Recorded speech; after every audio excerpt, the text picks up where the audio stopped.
नमस्कार दोस्तों। जैसे मैंने पिछले वीडियो में आपको स्टॉक इक्विटी मार्केट के बारे में बताया था, मैं आज आपको बताने जा रहा हूँ stock derivative market. Stock derivative market में बेसिकली फ्यूचर और ऑप्शन होता है। अब मैं बता दूं ये फ्यूचर में क्या होता है। फ्यूचर में जो होता है, जो कुछ जो रेट होते हैं, रेट थोड़े से स्लाइटली डिफर होते हैं। जैसे आप नॉर्मली आपके ट्रेडिंग सॉफ्टवेयर में बैंक एसबीआई का शेयर देखोगे तो अगर वहाँ 450 या 400 चल रहा होगा तो यहाँ पे 20-25 रुपये का आपको स्लाइटली डिफरेंस देखने को मिलता है, और कुछ नहीं है फ्यूचर मार्केट में। बस एक डिफरेंस ये होता है कि जो आप एक कैश मार्केट होता है, इंट्राडे मार्केट होता है, उसमें आप अपने चॉइस के अकॉर्डिंग आप जितने शेयर पे चाहो उतनी ट्रेडिंग कर सकते हो। जैसे आप 10 शेयर पे चाहो तो 10 शेयर पे भी ट्रेडिंग कर सकते हो। आप अगर 5 शेयर पे चाहो तो 5 शेयर पे भी ट्रेडिंग कर सकते हो। अगर आप 1000 शेयर पे चाहो तो 1000 शेयर पे भी आप ट्रेडिंग कर सकते हो। लेकिन जो डेरिवेटिव मार्केट होता है इसमें एक लॉट साइज फिक्स होता है, मतलब कि नंबर ऑफ शेयर जैसे उन्होंने बना दिया गया है एनएससी की वेबसाइट ने, नेशनल स्टॉक एक्सचेंज ने, कि भाई इसका जो स्लॉट है, जैसे इसमें 1000 शेयर है तो 1000 शेयर पे ही आप काम करोगे। आप उससे कम ना उससे ज़्यादा काम करते हो।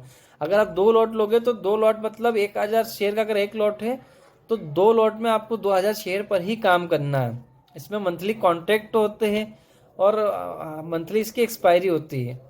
मेरे 5-6 साल के करियर में मैंने बहुत कम लोगों को इसमें ट्रेडिंग करते हुए देखा है, ना के बराबर इसमें लोग ट्रेड करते हैं। और सबसे ज़्यादा अगर जो ट्रेडिंग होती है वो होती है स्टॉक ऑप्शन और इंडेक्स ऑप्शन में। मैं आपको बेसिकली इसमें स्टॉक ऑप्शन और इंडेक्स ऑप्शन एक्सप्लेन करूंगा। मैं सबसे पहले बात कर लूँ स्टॉक ऑप्शन की। जैसे आप एनएससी की वेबसाइट पर जाएंगे, वहाँ डेरिवेटिव एनएससी की वेबसाइट जैसे आप ओपन करेंगे मोबाइल में, उसमें आप डेरिवेटिव पे क्लिक करेंगे। डेरिवेटिव मार्केट में कुछ स्टॉक्स आपको सिलेक्ट करने को मिलेंगे, आप उसमें से कोई सा भी एक स्टॉक सिलेक्ट कर लीजिएगा। जैसे मान लीजिए आपने रिलायंस का स्टॉक वहाँ पर सिलेक्ट किया। अब उस स्टॉक को सिलेक्ट करने के बाद में आपको उसमें सिलेक्ट करना पड़ेगा कि आपको मतलब किस बिहाफ पे ट्रेडिंग करनी है, तो उसमें आपको स्टॉक ऑप्शन लिखा हुआ दिखाएगा। स्टॉक ऑप्शन पर ट्रेडिंग करेंगे, आपने पर्टिकुलर स्टॉक सिलेक्ट कर लिया, उसमें कुछ स्ट्राइक प्राइस सिलेक्ट करना पड़ता है।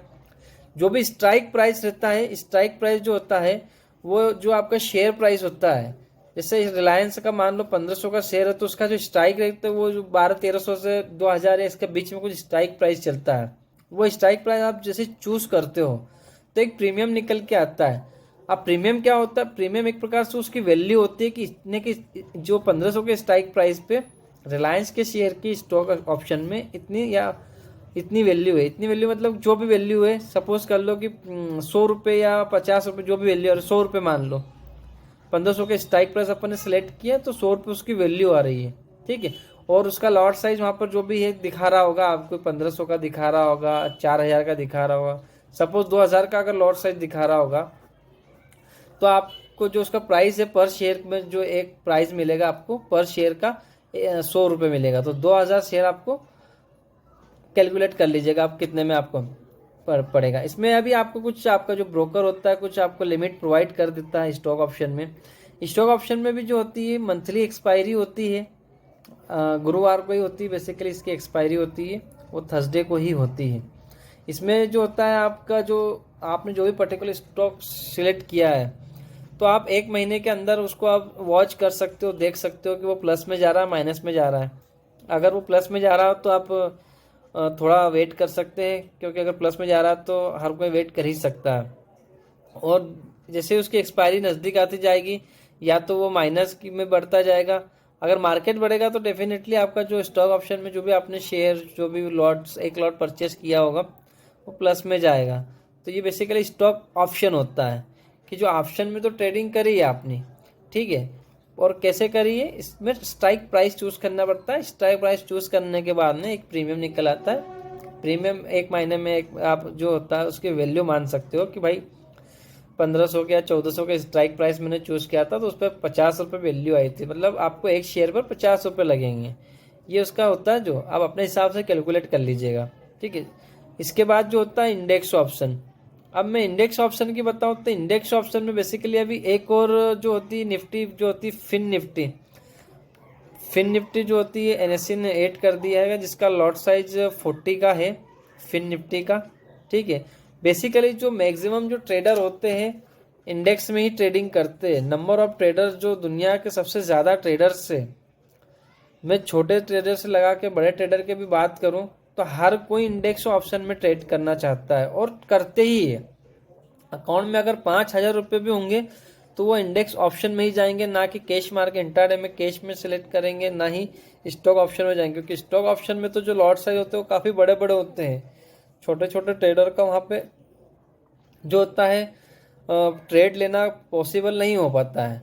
तो जो जितने भी बड़े ट्रेडर्स हैं, जितने भी जो इन्वेस्टर्स हैं, वो स्टॉक ऑप्शन में ही ट्रेडिंग कर इंडेक्स ऑप्शन में ही ट्रेडिंग करते हैं, जिसमें बेसिकली क्या होता है, फर्स्ट होती है निफ्टी 50। अब निफ्टी 50 एक 50 कंपनी का एक इंडेक्स है, जो टॉप 50 कंपनीज है उसका एक इंडेक्स बनाया गया है। इसमें ट्रेडिंग होती है। अब इसमें ट्रेडिंग कैसे होती है, अब इसमें दो प्रकार से ट्रेडिंग होती है। इसमें निफ्टी 50 की बता रहा हूँ मैं। तो इसमें अगर मार्केट ऊपर जा रहा है तो इसमें कॉल ऑप्शन लोग बाय करते हैं, मार्केट नीचे जाता है इसमें पुट ऑप्शन बाय करते हैं। यहाँ पर भी स्ट्राइक रेट का सेम वैल्यू है। यहाँ पर भी आपको स्ट्राइक रेट जो होता है वो सिलेक्ट करना पड़ता है। अभी प्रेजेंट डे की अगर मैं बात करूँ तो 19,000 के समथिंग कुछ निफ्टी 50 का रेट चल रहा है अभी। तो आपको उसी के अकॉर्डिंग कुछ स्ट्राइक प्राइस सिलेक्ट करना पड़ता है। मान लीजिए आपने 18,500 का स्ट्राइक प्राइस वहाँ सिलेक्ट किया है, तो 18,500 का आपने स्ट्राइक प्राइस सिलेक्ट किया है। अब उस पर जो प्रीमियम आएगा, मतलब उस पर जो वैल्यू आएगी शेयर की, पर शेयर की, एक शेयर की वैल्यू निकलेगी, वो कुछ भी आए, जैसे आप वहाँ बेसिकली सर्च करोगे तो आपको जो एग्जैक्ट वैल्यू पता चलेगी। मैं तो अभी एक अनुमानित बता रहा हूँ, मान लीजिए 20 रुपये आई है, तो आपको 20 रुपये एक पर शेयर पे मतलब वहाँ पे देना पड़ेंगे, या फिर आपके अकाउंट से कटेंगे, जितना भी आपके अकाउंट में पैसा है, जितने भी आपको शेयर करना जितने भी आपको परचेज करना। तो दोस्तों निफ्टी 50 और बैंक निफ्टी की जो होती है वीकली एक्सपायरी होती है, जो फिल्म निफ्टी होती है उसकी हर मंगलवार को एक्सपायरी होती है। जो लॉट साइज होता है फिन निफ्टी का वो 40 का होता है, बैंक निफ्टी का जो है वो 15 का अभी कर दिया गया है। और जो अपनी निफ्टी 50 है, जो निफ्टी है उसका 50 का लॉट साइज है। मतलब आपका अगर इसमें ट्रेडिंग करना हो तो आप मिनिमम एक लॉट पे ट्रेडिंग कर सकते हैं, इससे ना कम ना इससे, अगर इससे ज़्यादा करना हो तो आपको लॉट बढ़ाना पड़ेगा। लॉट का मतलब बढ़ाने का मतलब अगर इसका बैंक निफ्टी में आप करो तो एक लॉट क्या, तो 15 शेयर, 2 लॉट करे तो 30 शेयर, इस पर आप काम कर सकते हो। अब दूसरा इसमें आता है ट्रेडिंग तो हम कर रहे हैं इंडेक्स ऑप्शन में। अब दूसरा इसमें एक जो होता है, एक जो अलग प्रकार होता है इसका, होता है जो एक अलग मतलब काहे में करना है आपने को, कॉल ऑप्शन में करना है या पुट ऑप्शन में करना था।